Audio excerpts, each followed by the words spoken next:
Well, good afternoon, everybody. We have a couple of announcements to make here. The first is that effective immediately, we're lifting the travel ban in Berkshire, Hampden, Hampshire, and Franklin counties. The travel ban, however, will continue to apply to I-90, Mass Turnpike.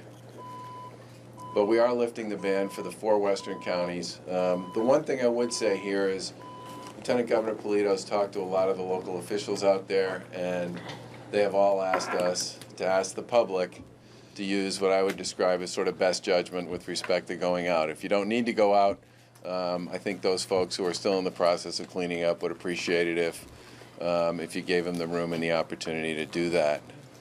And I think it's fair, based on the latest feedback we've gotten from the Weather Service and from others, that we are really at this point dealing with 2 storms. There's a storm that's west of Worcester that appears to be relatively moderate, manageable, and pretty well dealt with. And there's a storm Worcester east, which in some parts of eastern and central Massachusetts is putting down as much snow as it has at any point since it started at midnight last night.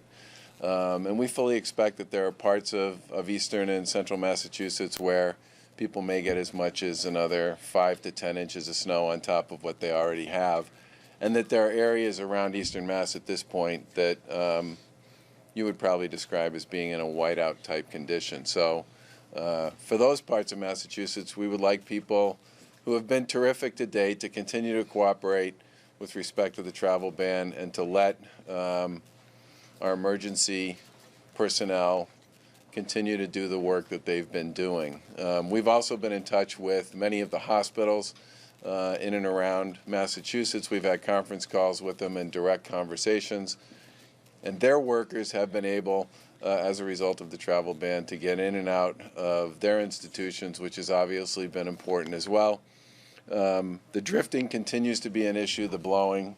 There are drifts now as high as 4, 5, 6 feet in many places, and we would urge, now that we've been at this for over 12 hours, the people who can and have the opportunity and the ability to look in on their neighbors, that they do so, especially those who are living alone. The 2 final things I would say: if you have transportation questions, you can always call 511 and people will be there to answer them. We'll have more to say about transportation issues, especially as they relate to the T, at our briefing later today. Folks are continuing to determine and scenario plan for tomorrow with respect to that. And if you have shelter or service questions, continue to call 211. Those folks have been on the phone since this all began last night, and will continue to be there for people going forward. With that said, be happy to take questions from me or anybody else who's up here. Governor, you expect the T to remain down through today? Is that what I hear? Stephanie, yeah, we do expect the T to remain down today. There are all kinds of issues associated with this. One is physical access to the T, shoveling out the sidewalks in and around the entrances to all the facilities. The ongoing process of simply keeping the tracks clear, which is basically a function of continuing to run the trains on the lines and then making sure they're positioned in such a way so that they can be put back into service at the appropriate time. We'll have more to say about this at 5 and probably again at 10. Any idea on the time frame for lifting the travel ban on the eastern part of the state? I think this has all been sort of situationally driven all along, based on our conversations with state officials, emergency management officials, local officials, and others. And we'll continue to review this on an as-needed basis. But for now, the Eastern Mass piece needs to stay in place. Can you clarify, I-90 is still closed in those western counties? Yes, I-90 is still closed in the western counties. Do you know about any deaths or serious injuries from the storm? Not aware of any yet, and certainly hoping that continues to be the case. We are dealing with sort of a power outage on Nantucket that we've been scrambling to fix, and people are working their way through. Do you want to say a word or two about that one, Kurt? Very briefly, the news on Nantucket is good in just the last little while. The utility provider has been able to stand up generator generation power. So a good part of Nantucket is now with power, but it's being driven by generators that were pre-staged on Nantucket. The permanent service has yet to be restored, but they're making progress there as well. There's a shelter operating in Nantucket. We've been in touch. They have capacity. If people in Nantucket need to get out of their cold homes, they can go to the shelter on Nantucket. Nantucket Hospital is running on generator power and is fully functional, and things look promising that over the next perhaps 24 hours, power will come back to the island. Governor, this morning you said that you were relatively pleased with how things went overnight, Yep. but you were waiting for daylight to come in to see what kind of damage was done. Specifically, the coastal areas, what are you seeing, and has the damage been very severe from that 4 o'clock this morning high tide? You know, it's hard. The way I think we've been talking about this is that there are widespread examples of moderate coastal flooding and a few instances of severe flooding. And as you know, we have another high tide coming at 4 o'clock, which we are staged to deal with at that point in time. There was a seawall that got breached in Marshfield, which took out a house that nobody was in. There have been other road closures and the kind of flooding that we would expect in a storm like this. I don't think people feel at this point that it's much beyond what would typically be the case for this kind of an event. Is that reasonable? Governor, there's a significant budget gap, more than $700 million, and this storm's obviously taking on a lot of resources. Do you see that as being a problem going forward? Is there any sort of early numbers about how much the storm will cost?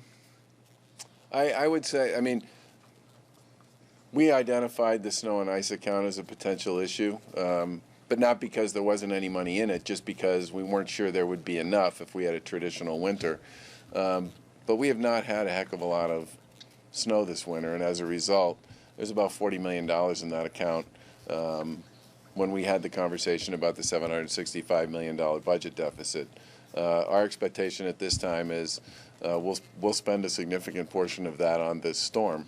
But we had always built into our 765 number an assumption that there may be an additional requirement for snow and ice removal.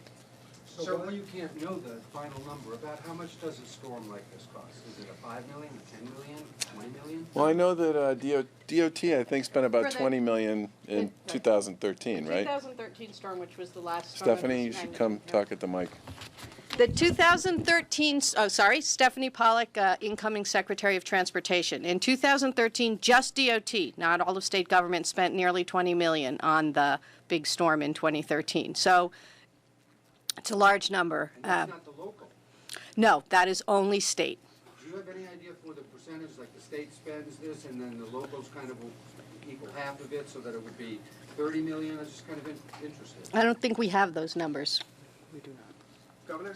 The locals budget for this as well, and to some extent, how they will do with respect to this storm will be a function of how well they budgeted relative to historical norms. Snow and ice accounts, having been a local official, Karen having been a local official as well, I mean, that tends to be one of those places where people sometimes try to play on the margin and see what happens. But remember, we have not spent much money at all at the state or local level on snow and ice removal up until this point in time. That's the good news in that. Sir, what can you and perhaps the Colonel tell us about compliance with the travel ban? I think the compliance with the travel ban overall has been quite high. I don't think have we arrested or cited Not anybody arrested, at this point? not arrested, Cited. cited. We have several instances. Come on. We have had several instances of citations or summonses that folks will be brought to court later on. We had, for example, a tractor-trailer unit out on Route 91, I think in West Springfield, that jackknifed out there, was clearly there in violation of the ban. So all of those kinds of issues be addressed. But we've also, encountered a number of people that would fall within the exceptions that were clearly listed, and in those cases, we're just trying to help people get from point A to point B. Is that why the pike is staying closed, to preclude out-of-state truckers from coming on in? Sure. Our concern would clearly be with commercial traffic, tractor-trailer units that would be coming from New York and then trying to find a way to accommodate them, say, around Route 91 at Interchange 4, would be virtually impossible to do that. And so consequently, we want to keep 90 sort of out of play a little bit longer. Have you found very many stranded people out on the road? No, and I think that goes to the travel ban. I think people have been handling this very, very well, and I think we've gotten exceptional compliance from the public about it.